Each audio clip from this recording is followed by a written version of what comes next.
This is BBC Two for the Midlands. Now the first in a new series celebrating 100 years of a great city with Michael Burke. Well-known folk song written at the beginning of the 19th century, which tells of a Birmingham man returning home after an absence of 20 years, who laments that every place is altered so, it fills my heart with grief and woe because I can't find Brummagem. Well, I'm not quite a Brummie. I was born across the border in Solihull, but I spent my childhood here 20 years ago. And now I've come back to rediscover the city on its 100th birthday.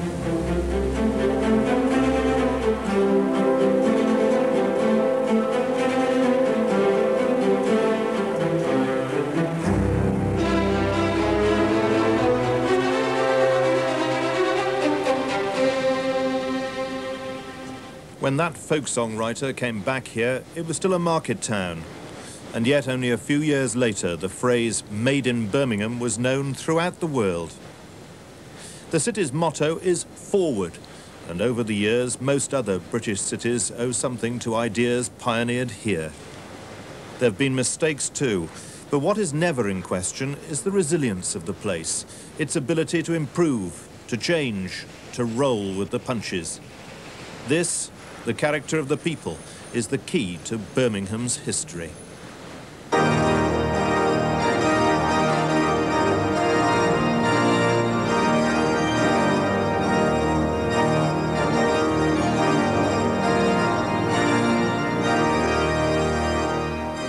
Birmingham, the town of 1,000 trades, the workshop of the world, the industrial community at the heart of England, became a city on the 14th of January, 1889.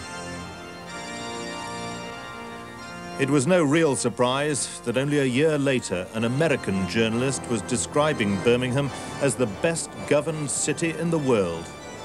For city status, bringing with it not only a coat of arms but national recognition of the borough, was the icing on a multi-layered corporation cake that had been in the baking for at least the previous 50 years. The main ingredient of this successful recipe for local government was the civic gospel, promoted by nonconformist preachers like George Dawson. The message was that men of influence had a spiritual duty to work for the good of their people. Dawson believed that in many ways the municipality, the corporation, was like a church because it had the same sort of God-given responsibilities as the church. So, Sunday after Sunday, from the Church of the Saviour, he insisted that the many problems and difficulties which had resulted from the over-rapid population growth simply had to be tackled. A great town, he declared, was a solemn organism, and its civic leaders had a sacred duty to systematically improve the lot of all the town's citizens, and particularly the poorest. The civic gospel seems a long way off these days, and Dawson's statue fairly skulks in its bushes behind the council house. The Church of the Saviour, where he preached, has been bulldozed to a waste-ground car park, and his reforming ideals have been submerged in personal, committee and party politics. As for today's citizens, the majority, it must be said, seem totally unconcerned with the past. This isn't a modern trend. Indeed, commentators on the town from the 16th century onwards have recognised the special character of the Brummie. These folk never have a minute to themselves. They work as if they must get rich in the evening and die the next day. One only sees busy people and faces brown with smoke. The streets were thronged with working people. The hum of labour resounded from every house. Lights gleamed from the long casement windows in the attic stories, and the whirl of wheels and the noise of machinery shook the trembling walls. A honeycomb of artisans in a hive of hovels. Every man jack for himself, and the devil take the hindmost. Hundreds, thousands of them. Smiths, chainmakers, brass founders, cutlers, bit, buckle and button makers. A big town of little men. I was surprised at the place, but more so at the people. They presented a vivacity I'd never before beheld.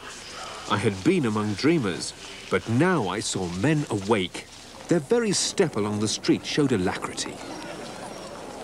Do they mean us? They certainly do, and it was near here, where the River Ray now runs under Floodgate Street, that markets were held around the important river crossing of the Birmingham Plateau. Cloth and later metal trades grew up, fueled by abundant water power, and as transport improved, the market town became an industrial centre. It was the importance of the market and the marketplace that changed what was just another Anglo-Saxon hamlet into one of the major industrial centres of modern Europe. And yet Birmingham wouldn't have developed much beyond a market town without the shrewdness of its first documented entrepreneur, Peter de Birmingham. Between 1154 and 1166, he acquired the rights to hold a weekly market here, the first market charter for the whole of the West Midlands area. This allowed him to collect tolls on the no doubt profitable trade that had built up at the only safe crossing of the River Ray, coincidentally at the junction of 3 counties. Right from the gaining of the market charter, the local lord of the manor was obviously interested in improving trade in the area. And then as we move into the real growth, the 16th and 17th centuries, there were large landed estates quite close to the town that were broken up to form units, industrial estates, housing estates, and there are development plans from the 18th century which actually show all the vacant plots, and they produce these so that anybody considering moving to the area, rather as is done today for a new town, could see just what was available. There were many incentives for manufacturers wanting to move to Birmingham. There were no restrictive guild practices in the established trades. There were ample supplies of iron and coal nearby in the Black Country. Birmingham had always been at the heart of England's communication network and became crucially so in the mid-18th century with the development of the inland waterway. The canals really came about because of the poor road system at the time. It was affecting the industrial growth of Birmingham, which was quite rapid. And the first canal, the first section of the Birmingham Canal, in fact, was developed in about 1769, and it had a tremendous impact on industrial growth, particularly because it meant that raw materials could be brought into Birmingham much cheaper. The price of coal, in fact, was halved. But in fact, James Brindley had the idea of expanding the whole canal system, putting Birmingham at the centre, and the idea of the Silver Cross was developed, which meant that estuaries from the Humber, Mersey, Thames and Severn all joined together with Birmingham virtually in the centre. In the next 50 years, the growth of the canal network was staggering. A shortened route to Bristol was the last to be established, with the completion of the Worcester and Birmingham Canal in 1815. It had nearly 60 locks and extensive tunnelling to connect Birmingham with the River Severn at Worcester. A direct route to London had come with the completion of a link to the Grand Union in 1799.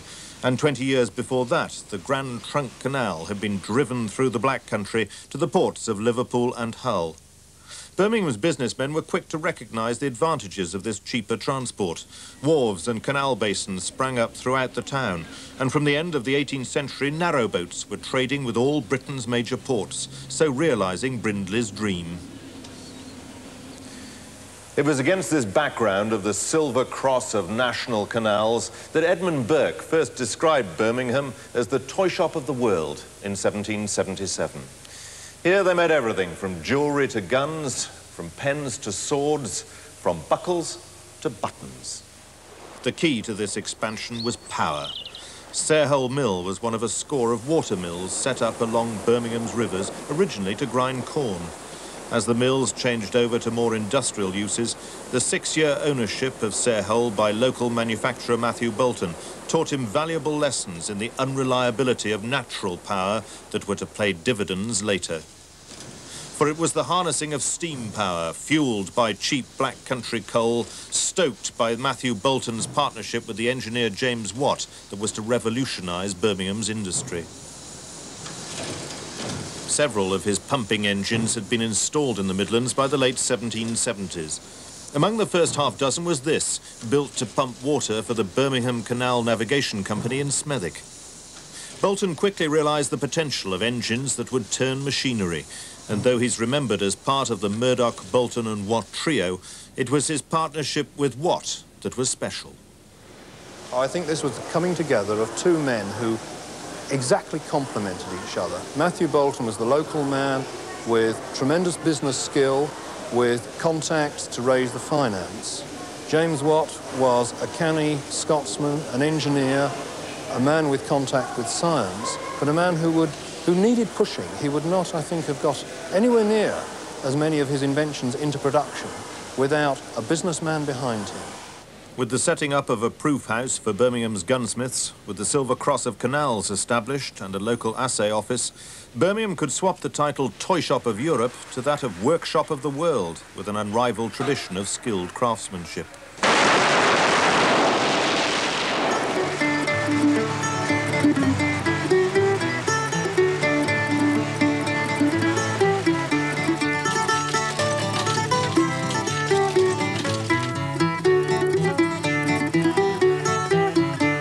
I'm a jolly roving blade, and they call me Jack of all trades. They always fix me chief delight in kissing of the fair maid. To Birmingham I did set out to seek a situation. Often heard folks say it was the toy shop of the nation. In Smallbrook Street made candlesticks, in Worcester Street a broker, in Floodgate Street made fire irons and shovel tongs and poker. In Ann Street was a dialist, New Hall Street a hate sinker. In New Street drove a hackney coach, in Moore Street was a printer. In Walmodel Lane steel trusses made Litchfield Street a sad shop. In Steelhouse Lane made snuffers, and in Bell Street kept a rag shop. Church Street was a silversmith, in Livery Street made split rings. In Charles Street a clockmaker, and all such little odd things. I'm a roving jack of all trades, of every trade and all trades. And if you want to know me name, call me Jack of all trades.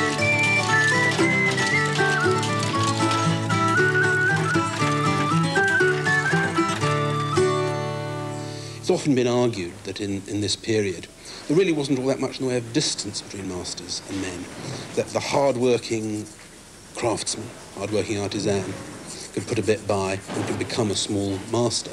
And similarly, the small master who fell on evil times or whose order book became empty might well find himself having to earn his living again as an artisan.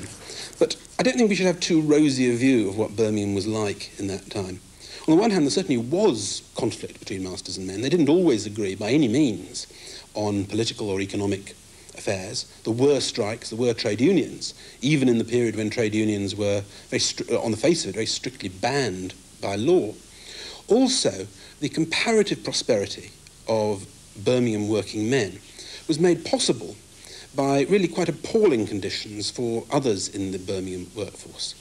The women of Birmingham were a very important contribution to the development of the Industrial Revolution, of industrialisation of Birmingham. They, on the whole, worked at extremely low paid, sometimes dangerous, dirty and very unpleasant jobs. Also, there was quite a large and growing Irish workforce in Birmingham, which, as in other parts of the country, tended often to do the dirtier and less satisfactory jobs.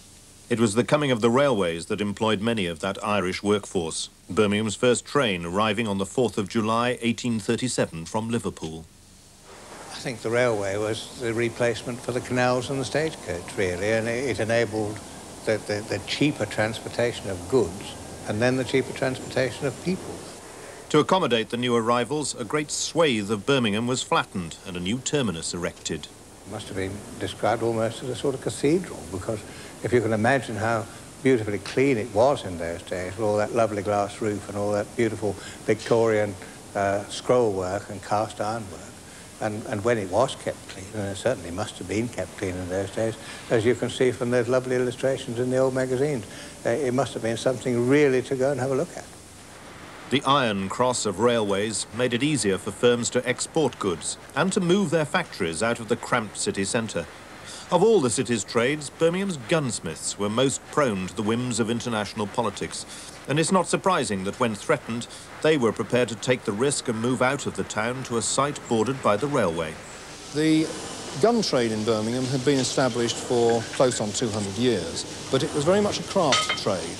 It was individuals working at benches, And by the 1860s, they were having competition from America, where large American factories were being established to make guns in factory conditions, to mass produce them, to produce them on machines so that they had interchangeable parts. And in 1861, something like 20 Birmingham gun makers got together to set up a factory to compete with the Americans and to make guns in a factory using factory machinery. Rapid expansion brought its problems, and the population rose threefold in half a century. Older parts of the town became congested as new industry mushroomed without any control. It was the voteless workers that suffered. In the central slums of Birmingham, you had a population density of about 500 persons per acre. That's equivalent to 750 people camping on one football pitch. And as in camping, there was no tapped water, there were no toilets apart from buckets and holes in the ground. And 1 in every 25 children in the 1870s was overlaid by its parents, suffocated during the night by its parents. And then infantile diarrhea and whooping cough carried off large numbers of under ones and 1-year-olds. Measles concentrated on the 1s and the 2s. And if children escaped that, then they stood a good chance of being clobbered later on by smallpox or scarlet fever, which were the really bad diseases among the older children.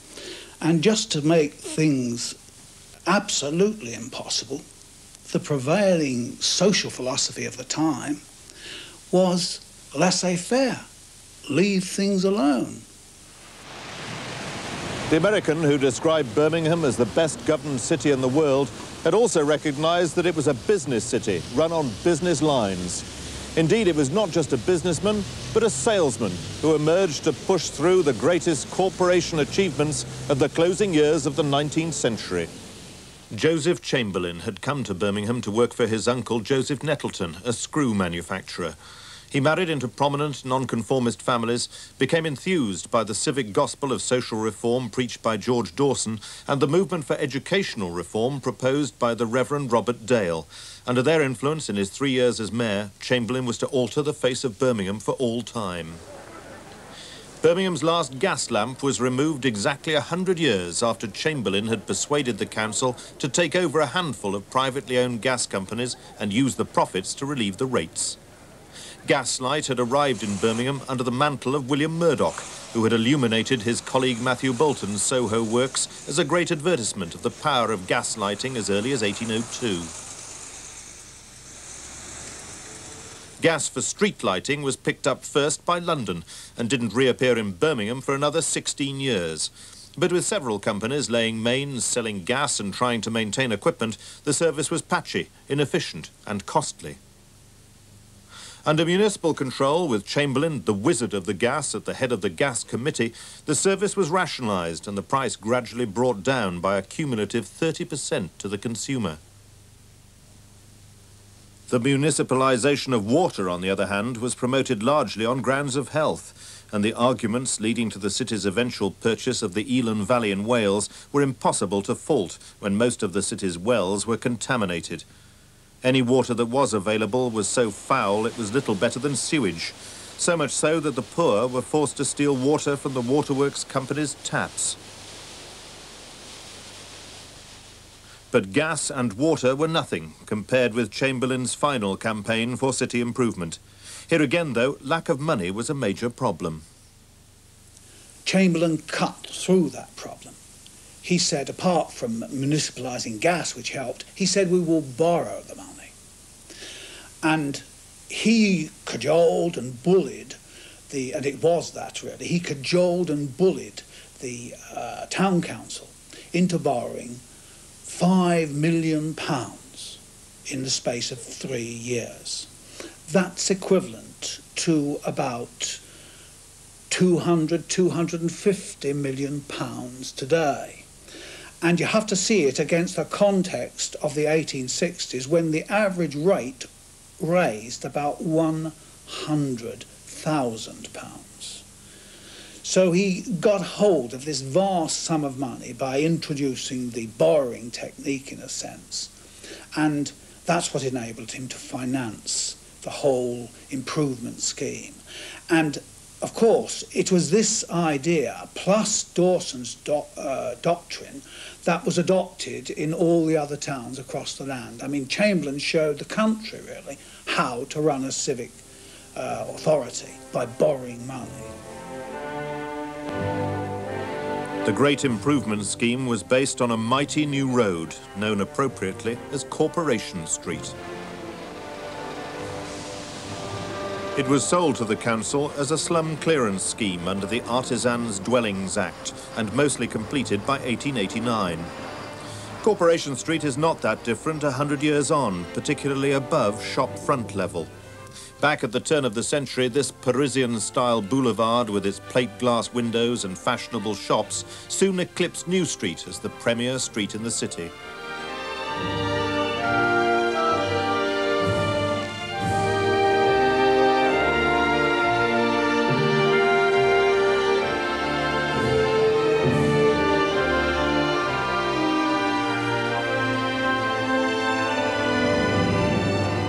Demolition had begun in August 1878, and building work went on for more than 20 years, replacing a former area of slums with hotels, shops, the county court, and the Great Western Arcade. That was financed by a consortium, the first of Birmingham's arcades, built in 1875 on top of the 600-yard railway tunnel from Snow Hill Station. 5 years later, it was continued by way of the now modernised Northwestern Arcade to join Corporation Street. The local papers were suitably impressed. "Birmingham seems to be getting quite an Arcadian town," wrote the Mail. Not perhaps in the sense of primitive innocence and pastoral simplicity, but in the number and magnificence of its arcades. The last quarter of the 19th century saw town improvements of all kinds. Curious passers-by watched the laying of telephone wires to offices in the business quarter. The River Ray was culverted to prevent the danger of flooding. New Street's Christ Church was knocked down and carted away to make room for Victoria Square.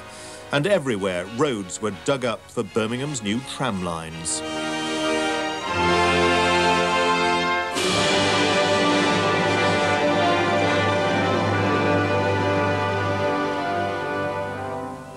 The opening of Aston Park by a youthful Queen Victoria and the days when dinosaurs ruled the earth were just two of the tableaus in Birmingham's Charter Centenary celebrations of 1938.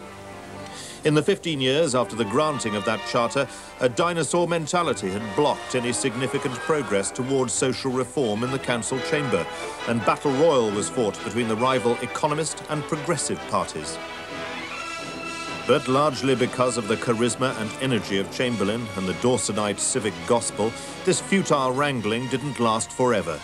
With a new spirit of enterprise, the corporation began to make up for the lost years. So, by the time of the first performance of Elgar's Dream of Gerontius at the 1901 Triennial Festival at the Town Hall, the overcrowded market town of the 1838 Charter had been transformed into one of the country's most progressive and dynamic Victorian cities.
early Victorian Birmingham was sheer hell for the majority of people. It was nobody's fault, but in terms of environmental condition, that's the only thing you can call it, sheer hell. And by the time you get to the 1870s, people are beginning to feel, compared with what we had a generation ago, this is heaven. And that's what is expressed in this grandiloquent, church-like, high Victorian architecture. It's the architecture of pride, of achievement, of thanksgiving. For a brief interlude, during the economic boom of the 1870s particularly, with the profits of empire and the consciences of the well-to-do at last really beginning to improve the lot of Birmingham's poorest citizens, you really did have some sense of the New Jerusalem.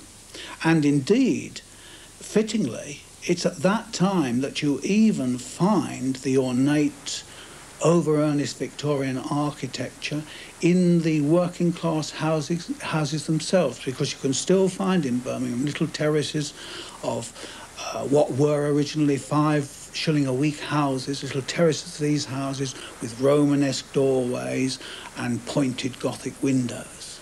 And this grandiose architecture got right down to the lower levels of society by that time. Victorian Gothic also finds its expression in the school buildings which survive from this period, built to satisfy the demands of state education acts. Birmingham had to find 20,000 places to supplement the existing denominational and private schools. Chamberlain had always been a champion of free education, and under his and later George Dixon's chairmanship, the Birmingham School Board not only found 30,000 places, but provided a set of schools unrivalled in the country. Attendance was compulsory, with parents under legal obligation to have their children instructed. As for the curriculum, the 3 R's formed the basic content, with grammar, history and geography also taught. At the same time, the beginnings of a welfare policy could be seen, with free meals and health services for poorer children. As early as 1891, fees were abolished. Arrangements were made for backward children who were taught in special classes. A fine record, but although the 1876 bylaws had got rid of the worst of the jerry-built housing, the city fathers hadn't come to grips with the main problems facing the new industrial towns throughout the land. The rehousing of the inner city slum dwellers, the relocation of industry outside the city centre, and the acquisition of land on which to do it. The necessary impetus was to come from other quarters. In 1879, George Cadbury, a prominent Quaker, had moved his chocolate works 4 miles out of the city. In 1895, he began to build the first houses of an estate that was to make the name Bourneville as famous as his chocolate. Then, in 1906, Herbert Austin bought a derelict printing works at Longbridge and began making motor cars. Victorian Birmingham had entered the modern age.